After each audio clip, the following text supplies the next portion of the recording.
But we have our correspondent joining us live from Port Harcourt, Charles Operum.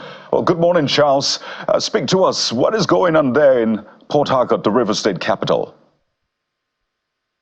Good morning, Kayode. Yes, I am standing in front of Port Harcourt Pleasure Park to my right. And if you look behind me, you will see that the protesters have started coming out in their numbers. A handful of them have actually arrived here, and they are expecting more people. I tried to have a conversation with the person who mobilized here, and he said yes, that their members are still coming out, and they're expecting a lot more people to come here. I did ask questions. Where are you guys processing from, and where are you processing to? They said they're taking up from this point, and they are marching down to the Federal Secretariat. That's where they plan on terminating their protest, and then, of course, reading their charter of demands. Howdy. Oh, yes, and we could see placards which they are bearing. I could see here our Constitution is our right. Of course, the big one, end bad governance, with the Nigerian flag just behind it. But give us the mood of the city. It looks like a lot of people are being cautious, trying to see how the day plays out. So tell us, what is the mood of River State, particularly you can zoom into Port Harcourt in specific? What is the mood like in terms of businesses, people moving around? How are they receiving this planned protest? Charles. So on my way to this place, I noticed that many shops were closed, right? Many shops were actually closed. The roads were not filled with vehicles. It seems like a lot of people were actually, very cautious to use your language. Now, this is a popular Aba road, which is ever busy. Now you can see, let me turn the camera around the building so you can see that how do I describe this now? There's not a lot of traffic on the road. It's very scanty. People are not really moving around as, this is morning, this is supposed to be the rush hour, the hustle and bustle, but you see a few vehicles passing around, and that's about it. So a lot of people are actually cautious, like you said, with regards to this protest, right? There's a lot of quietness, a lot of people watching with bated breath to see what is happening, to understand what is going on. But clearly, the protesters are coming out and they say, we are going to make sure our voices are heard. And one more thing, let me turn the camera around one more time. You see that there are security agents here. I don't know if you can see that clearly. Some policemen are standing in the distance, watching and observing what's happening. So far, so good. There has been no confrontation yet. Everything is still, they're watching and observing. They're still feeling each other out because nothing has happened as of this moment. But right now, I can just tell you that everyone is calm, everyone is quiet, and the protesters are gathering right now. Yes, thank you, Kadi. Charles, the images we see are quite reassuring with the presence of security and the calmness that we feel even from here, and we hope that it stays that way.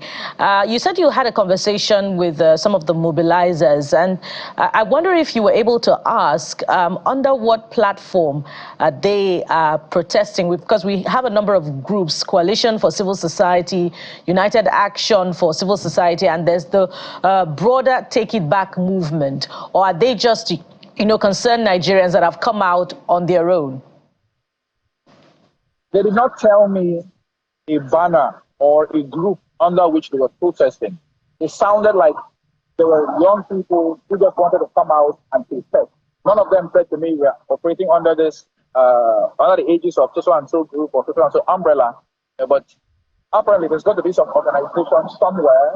I understand there's a WhatsApp group where they discuss and make plans and all of that, but I don't know that has a name as of this moment. So I cannot answer that question with any degree of specificity. All right, Charles, I'm wondering if at some point you'll be able to pull in one or two persons who are already there. Maybe we can hear their motivation. We've seen all sorts of chatter or demands from different groups as to why they are hitting the streets and want to end bad governance, in their words now. So as much as possible, we'd like to get to hear from these particular people on the street. But of course, we'll touch base with, maybe let's see whether, let's just try and see whether you can talk to somebody. Maybe you can call in one of the gentlemen we can see behind you to see, to hear from them, because this is all about them at the end of the day. Okay, let me get one of them. Let me get one of them to talk. And let's make sure we have all of that. All right, so as we're just trying to get Charles. We'll definitely come back to Charles Oporum because this is basically about the people at the end of the day, Kayode. Oh, yes. We know that Governor Siminalayi Fubara had raised the alarm of sorts, saying that, he had credible information that some mercenaries and thugs had been hired from outside the state in the guise of protest to destroy valuable infrastructure assets in this state. So I imagine that security operatives are acting on such intelligence that he says has been received. And I think that's one of the points that has been made time and again. If security operatives, those in government, if they have intelligence regarding those who might want to cause mayhem, the onus is on them to go after that or those people, those groups, and ensure that they do not foment trouble. So we'll keep our eyes on what's playing out in Rivers State with our correspondent, Charles Oporum. Not to worry, we have situation report that will come in from here in Lagos, Nigeria's commercial capital, from the nation's capital, Abuja, as well as other parts of the country where these protests are billed to hold. You know, one of the things one was wondering, because there were a couple of rhetorics ahead of today. I know one rhetoric came from Masari Dokubo, the former leader of the group, of the Niger Delta group, and people were quite uncomfortable with all of that. So we also want to know what is coming from that end, because as you know, there are people that are against the protest, there are people that are for the protest. So we'll get to hear from everyone. It's within their constitutional right to say what they want to say, but as long as it's not causing trouble and not infringing on somebody else's right, it's okay by the law. So we're here to make sure we cover every part of the country that this is happening, to exactly see what plays out at the end of today as far as this protest on August the 1st. It's supposed Adigbarua, the SAN, who had advised 1 to 3 days maximum. The people are saying they're going to go all the way 10 days. So we don't know what the final decision will be, but our job right here is to touch base with every part of the country where the protest is going on. So maybe, who's ready now? Maybe we could go to SC. Yeah, we're getting feeds right now from across the country. As you'll expect, it's a busy day. It's going to be a busy day here in Nigeria. Just 2 minutes to 8 a.m. On a normal day, this will be when businesses are about to open. That's 8 a.m. You expect businesses to open. But from what we've seen and heard, it appears as though Nigerians are being a bit cautious as they approach their businesses, particularly on this day. So let's bring you some more visuals of what is playing out in Port Harcourt, the Rivers State capital, as the protesters begin to converge. At our last check at that venue, the Pleasure Park, we could see a pocket of them building up, some with flags and placards as a rest. So these are the protesters with our correspondent who is covering live, Charles Oporum. You could see the placards and what they have with them. So let's just listen in and just get some ambience. Charles, walk us through, have you been able to speak to them? What group is this? Yes. Is there a coordination, and what are their demands? Do they have a charter of demands? Is it different from what we've seen, Charles?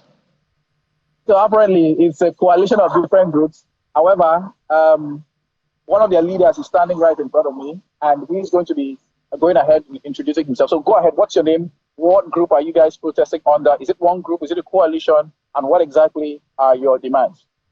My name is Correspondent, president of the Niger Delta Province. As you can see, this is a coalition of taking back the same protesters and other protesters and even individuals who are not affiliated to anything.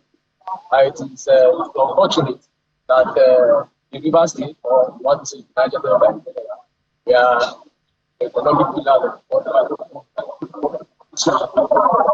current economic reality, and we cannot go approach.